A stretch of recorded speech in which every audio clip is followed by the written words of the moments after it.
আজ বানাবো কোচবিহার রাজবাড়ির দই চিংড়ি।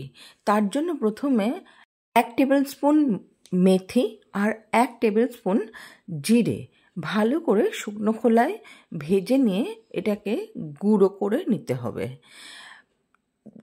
যতক্ষণ না লাল লাল হবে ততক্ষণ পর্যন্ত ভেজে নিতে হবে, তারপরে মাডলারে দিয়ে এটাকে আমি গুঁড়ো করে নেব। অন্যদিকে আমি প্রায় 3 টেবিল স্পুন সাদা তেল কড়াইতে দিয়ে গরম করে তার মধ্যে ঝিরিঝিরি করে কেটে রাখা পেঁয়াজ, এখানে 1.5 খানা পেঁয়াজ রয়েছে, নিয়ে খুব ভালো করে কিন্তু লাল লাল হওয়া পর্যন্ত ভাজতে থাকবো। যখন হালকা হালকা কালার ধরতে থাকবে, একটু পিঙ্ক পিঙ্ক হয়ে যাবে, সেই পর্যায় পর্যন্ত ভেজে নিয়ে তার মধ্যে আমি দেব কাঁচা লঙ্কা কুচি।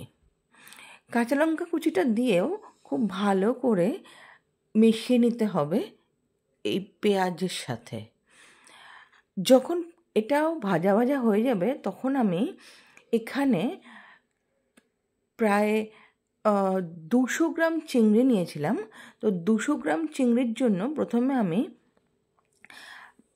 100 গ্রাম টক দই এর মধ্যে দিয়ে দেব। দইটাকে খুব ভালো করে ফেটিয়ে দিয়ে এবারে কষাতে থাকবো যতক্ষণ না টক দইটা থেকে জল আর তেলটা রিলিজ করছে।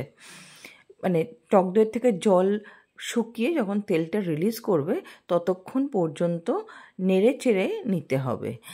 যখন এই পর্যায়ে চলে আসবে যে জলটা একটু শুকিয়ে শুকিয়ে আসছে, সেই পর্যায়ে আগে থেকে তৈরি করা মশলাটা, মানে মৌরি আর জিরের গুঁড়োটা এটার মধ্যে দিয়ে ভালো করে কষিয়ে নিতে হবে। এখানে কিন্তু হলুদ ব্যবহার করা যাবে না, সেই জন্য আমি কিন্তু কোনো রকম হলুদ ইউজ করিনি। অন্যদিকে চিংড়ি মাছটাকে বেছে ধুয়ে কেটে নিয়েছিলাম, তার মধ্যে অল্প একটু নুন মাখিয়ে 5-7 মিনিটের জন্য রেখে দেব ম্যারিনেট হওয়ার জন্য। আর একটা কাজ সেরে নেব, সেটা হচ্ছে আরও 100 গ্রাম টক দইয়ের মধ্যে অল্প একটু চিনি অ্যাড করে এটাকেও খুব ভালো করে ফেটিয়ে রেখে দেব।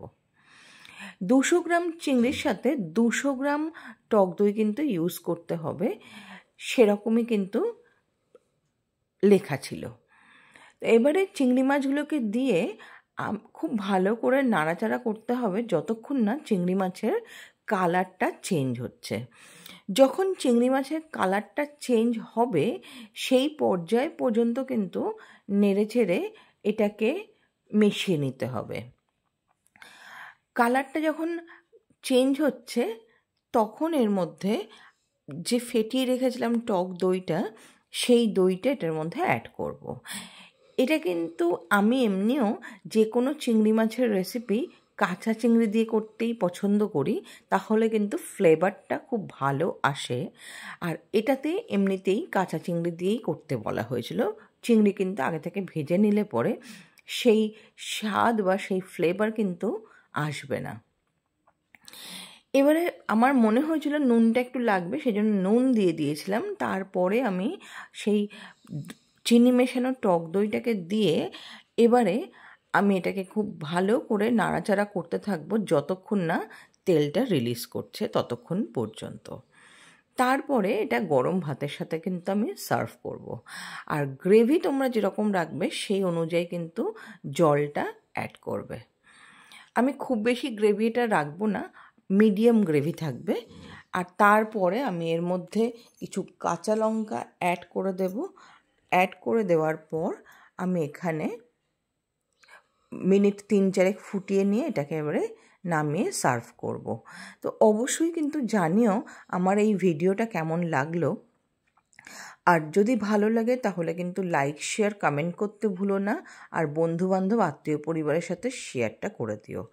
আর আমার ফেসবুকে যে পেজটা আছে সেম নামেই আছে, সেটাকেও ফলো করতে কিন্তু ভুলো না প্লিজ। দেখো আমার কিন্তু কথা বলতে বলতে গ্রেভিটা প্রায় হয়ে গেছে। এবারে কিন্তু আমি গ্যাসটাকে বন্ধ করে সার্ভ করে দিচ্ছি। দেখতে কিন্তু অসাধারণ হয়েছে, খেতেও অসাধারণই হয়েছিল।